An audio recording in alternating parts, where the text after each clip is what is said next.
कड़ी मेहनत से और लगन से आप आईएएस की तैयारी करते हैं और आप आईएएस बन जाते हैं। पहला साल कुछ 6 या 7 महीने हुए हैं आपकी नौकरी को, और रात में 12 बजे आपको फ़ोन आता है और आपको कहा जाता है यू आर सस्पेंडेड। मेरे परिवार की डिग्निटी, सालों से जो हमारी प्रेस्टीज थी, सब कुछ दांव पे था। आपको पता है, जब बच्चा पैदा होता है उसमें डर की कोई भावना नहीं होती। उसके सामने से कोई जंगली जानवर निकल जाए, कुत्ता, बिल्ली, सांप, तो खिलखिला के हंसने लगता है। उसको लगता है ये तो जीता जागता खिलौना है।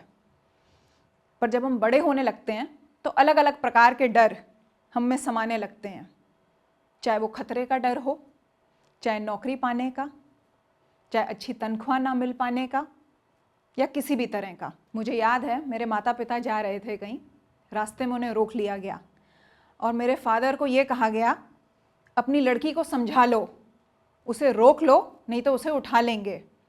शायद उन्हें पता नहीं था कि मैं तो फिर भी कुछ ही निडर हूँ, मेरे पिताजी तो मुझसे कई गुना ज़्यादा निडर हैं। या शायद उन्हें ये नहीं पता था कि मैं किस तरह के परिवार से आती हूँ, क्या संस्कार और क्या सीख मुझे दी गई है। तो मेरे पिताजी ने ये जवाब दिया, तुम में जितनी ताकत है उसका इस्तेमाल कर लो, उसका बाल भी बाका तुम नहीं कर पाओगे। मुझे लगता है कि उन्होंने जो मेरे में विश्वास रखा है, उसकी वजह से ही मैं ज़िंदगी में निडर हो पाई हूँ। एक दिन मैं अपने ऑफिस में बैठ के अपना काम कर रही थी।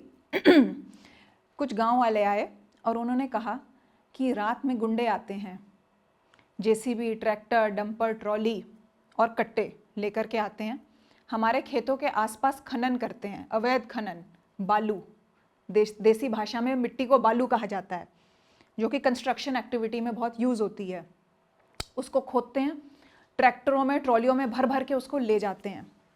उससे उनकी फसलों को बहुत नुकसान होता है।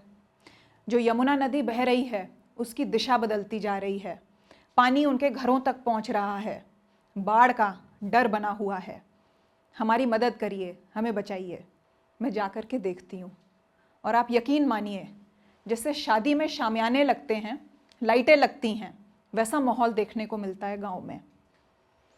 हाई टेक तैयारी से खनन माफिया अपना काम कर रहे हैं।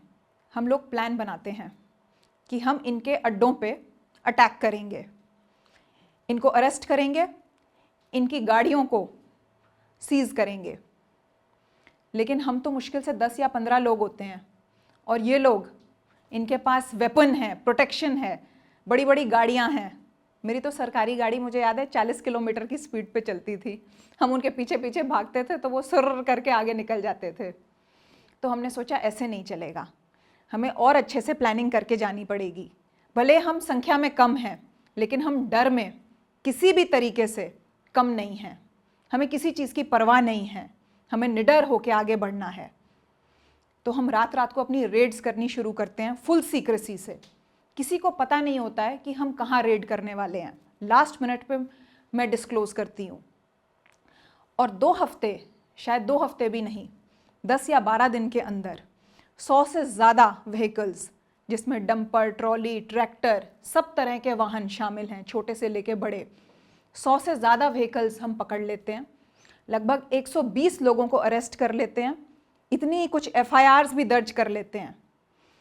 और जो राजस्व है, ट्रेजरी जिसको बोलते हैं, उसमें हम 80 करोड़ रुपए की रॉयल्टी कमा करके सरकार को देते हैं।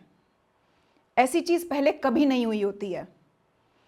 तो एक तरफ जहाँ किसान इतने खुश होते हैं, मेरे ऑफिस आते हैं, तो दूसरी तरफ मुझे धमकियाँ आनी शुरू हो जाती हैं, फ़ोन से, चिट्ठी से, कि तुम्हें छोड़ेंगे नहीं, अपनी रेड करना बंद कर दो, नहीं तो तुम्हें छोड़ेंगे नहीं। सोचिए, आप एक ऐसे परिवार से हैं जहां आपके पिताजी सिविल सर्वेंट रहे हों, उनको राष्ट्रपति पुरस्कार से सम्मानित किया गया हो, आपके दादाजी देश की सेवा में शहीद हुए हों, और उन संस्कारों से, उन सीख से जो आपको बचपन में मिली ऐसे परिवार से, कड़ी मेहनत से और लगन से आप आईएएस की तैयारी करते हैं और आप आईएएस बन जाते हैं।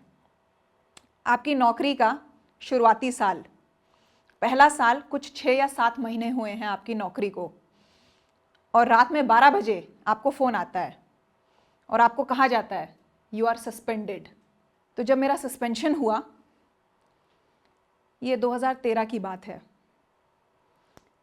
पूरा देश, पूरा समाज और विभिन्न प्रकार के संगठन एकजुट होकर के मेरे साथ खड़े हो गए। मैं कभी सोच भी नहीं सकती थी कि मेरे छोटे से प्रयास, जिसमें मेरी टीम ने मेरा पुरजोर साथ दिया, शायद मुझसे कई गुना ज़्यादा उन्होंने मेहनत की, उसकी इतनी सराहना हमें देश दुनिया से मिलेगी। बहुत वाहवाही हुई और मुझे सर्विस में बाइज्जत रीइंस्टेट किया गया। मुझे याद है अखबार की जो हेडिंग थी कवर पेज पे, उसमें लिखा था दुर्गा शक्ति Nagpal reinstated with full honours. वो फुल ऑनर्स मेरे लिए बहुत इंपॉर्टेंट शब्द थे। मेरे परिवार की डिग्निटी, सालों से जो हमारी प्रेस्टीज थी, सब कुछ दांव पे था, और वो फुल ऑनर्स से मुझे वो सब वापस मिल गया।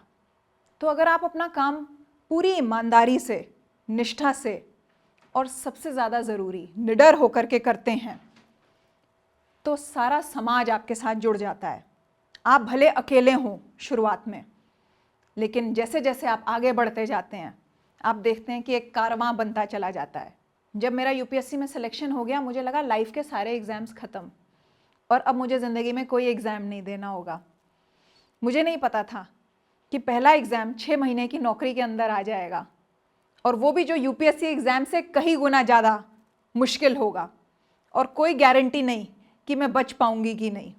पास या फेल का तो सवाल ही नहीं था। जीवन का एक बहुत सरल संदेश है कि अगर आप निडर होकर के आगे बढ़ते हैं, भले आप अकेले हों, आप ज़्यादा दिन तक अकेले नहीं रहेंगे। आप निडर रहें तो आपके साथ लोग जुड़ते जाएंगे। आप लोगों को साथ में लेकर के चलें तो आपकी मुहिम और बड़ी होती जाएगी।